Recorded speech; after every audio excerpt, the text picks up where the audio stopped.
Okay, so as previously seen in my buying a wedge video, I've got this wedge that I picked up for just over $10 plus shipping, in very good shape, and I'm going to actually start the process of refinishing it.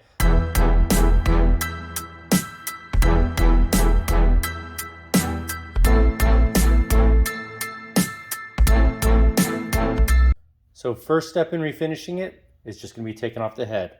Okay, so just going to put a little heat on the ferrule. So if we get a little heat on this, we can sometimes slide it down and save it. And you see, taking a razor blade here, just gonna work at that. Got a little gap here. We'll try to slide it down. So got it heated up, got it down a little bit. Let's give it a little more heat at the base.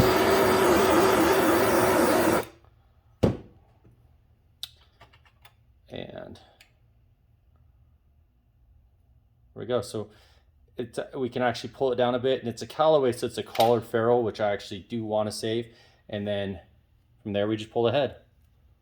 Okay, now so to pull the head, again, using a torch, you can use a stovetop, any open flame, and you're simply just gonna heat it. You know, you can use a heat gun, anything. Usually give it about 10, 15 seconds, 10 seconds with the puller. I don't know, maybe 15 twist off.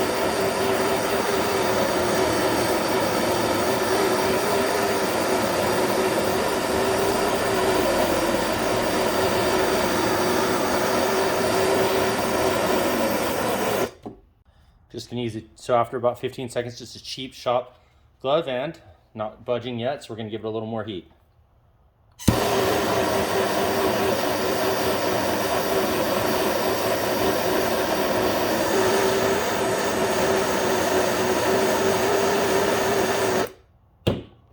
Okay, so I ended up using the shaft puller, and simply because I wanted to save the ferrule.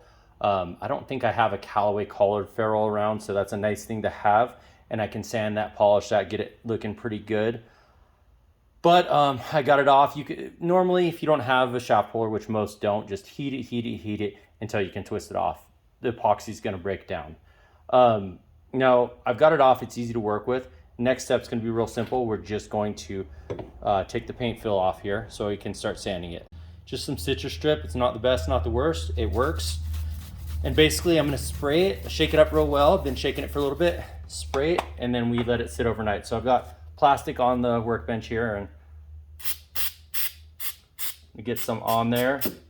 Okay, so we went through, used the paint stripper, let the paint stripper sit for a day, and now we're sitting here, a paint-free, no paint fill in this club. So now we've got to go through, and again, grooves are pretty good. I'll show you a few different angles.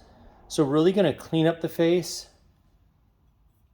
The sole here, we're going to go through and work it a bit, and then we will just clean up the club overall. Okay, first tool, real simple. Cheap Harbor Freight angle grinder. I've got actually 60 grit on here. It's pretty beat. I might have to change it, but this will be a real quick, easy one, and I'll show you how it works. So you can see the kind of dings in there, and here's how it works.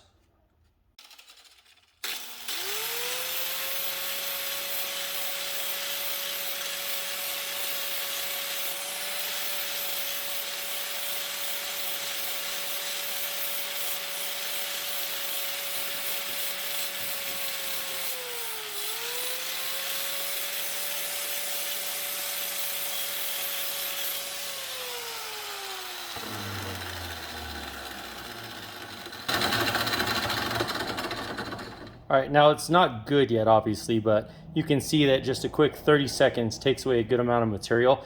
And I constantly move it around so I don't end up with any flat spots, and I'll show you some more of that.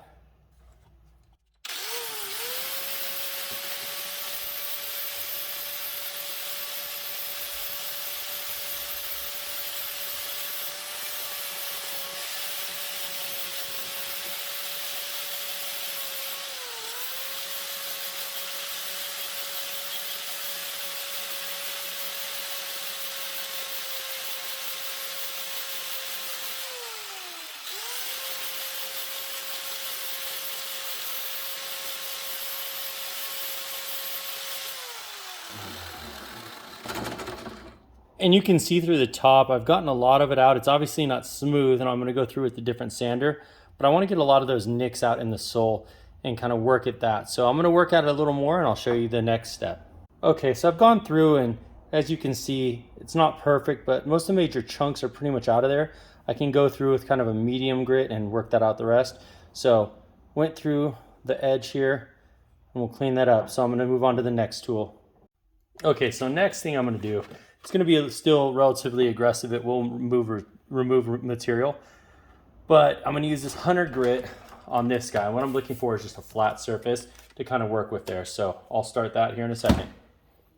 Okay, so you can see the sole here. I'm just gonna go through it for a minute and kind of show you the results.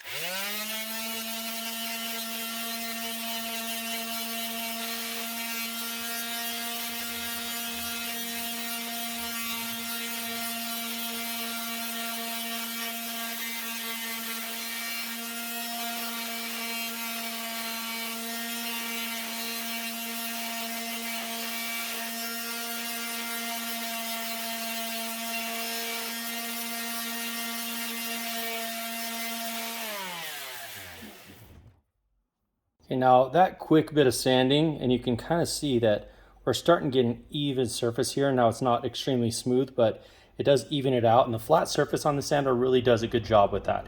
I'm gonna go ahead and work at it some more through the back, through everything, and then I'll show you what the results look like after this 100 grit. Okay, so here we are. We went through it pretty well, and again, this is a 100 grit, so it's not very smooth, but wanted to get major gouges and whatnot out of it. I even did a quick hit on the face. I'm not going to go through and do the grooves, I don't think, on this one.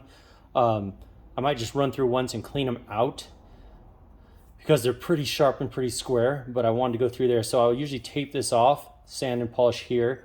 But the next step is to go through and I'll use something around 200, 220 grit and see how that turns out. Okay, after 220, you can see I've got a pretty decent looking wedge here. You know, I'm going to need to polish it up, obviously, for kind of optimal look, and then I'll go ahead and blast the face. But you know, it's a solid looking wedge. It's in good shape. It has a good finish to it. So after that, the next step is going through and polishing. I've got a few different methods. I use a wire wheel, I'll use a buffing wheel, but I can do that by hand also, so I'll show you that. Okay, next thing I like to do, and you can go through, there's tons of things you can add to a wheel. I actually use this to remove the paint stripper, the citrus strip, and you can see it in here, but this does a great job at just kind of going over. And this is just a cheap, I don't know, $4 or $5 one for a drill. I have one for the angle grinder that goes a little harder, a little faster, but today we're just going to do this one. So eye protection's mandatory for this. Any battery operated drill, this is just a really old Ryobi drill. I'll just go over the surface.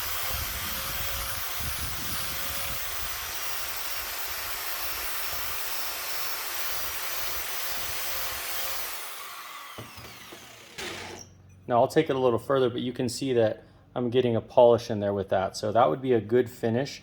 Just going through with this on this wedge to play, it'd be totally playable. I'm gonna go over the whole club and I'll show you what it looks like. Okay, so after the wire wheel, here's what we have. And it's a very good looking wedge.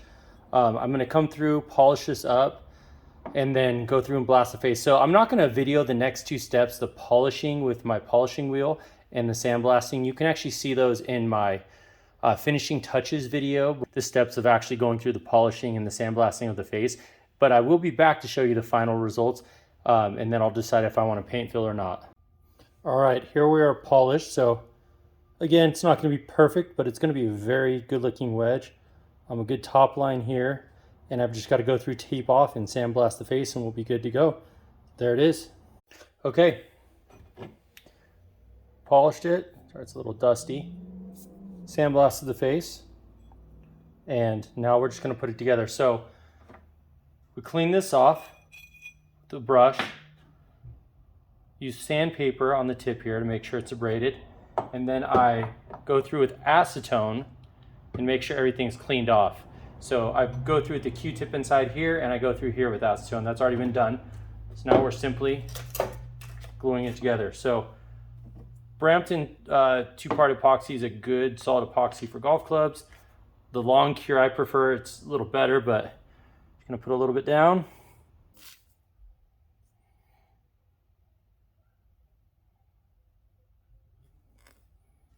Okay. Try to do equal amounts. Mix it together. Make sure it's nice and mixed.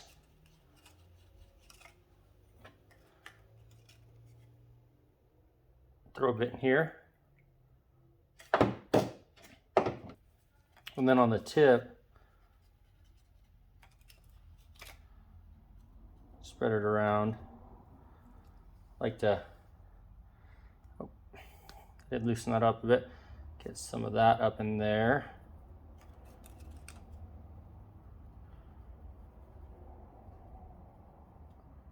And then as we put it on, twist, make sure we're mixing it up still. And squeeze out the rest. So there's a little residue there. Let me grab a paper towel.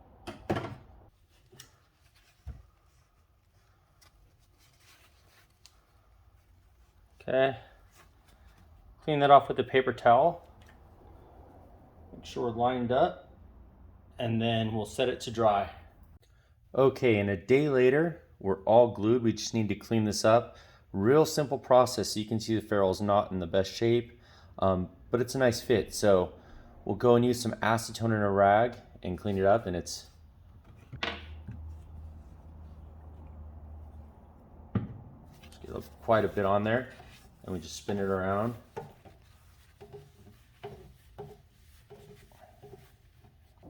And the more we do that, we'll work at it. The more we do it, the better we're going to get, the finish we're going to get. I've got to do some evening out of it, so I'm going to take it off, spin it around, and we'll be right back. Okay, so here we go. Here's the final product and result. We shined up the ferrule. I could do it a little more, and paper towel's okay. Actual shop rag works a little better, but this is what we're looking at. Now, this is a follow-up from my $10 wedge from eBay. So just idea of how to buy a wedge. And again, looking at the grooves, the type of wedge and the finish and some things like that. But for 10 bucks to have a wedge like this that's extremely playable and, you know, good shape, this will go through a season easily, is a good deal. You know, I know with today's, I'd say COVID inflated prices and golf equipment and everything around that, it's nice to be able to find a good deal and a good wedge to fill a bag, especially someone that's newer at the game that doesn't want to invest $150 in a new wedge like this. This is a very, very solid wedge for 10 bucks plus shipping.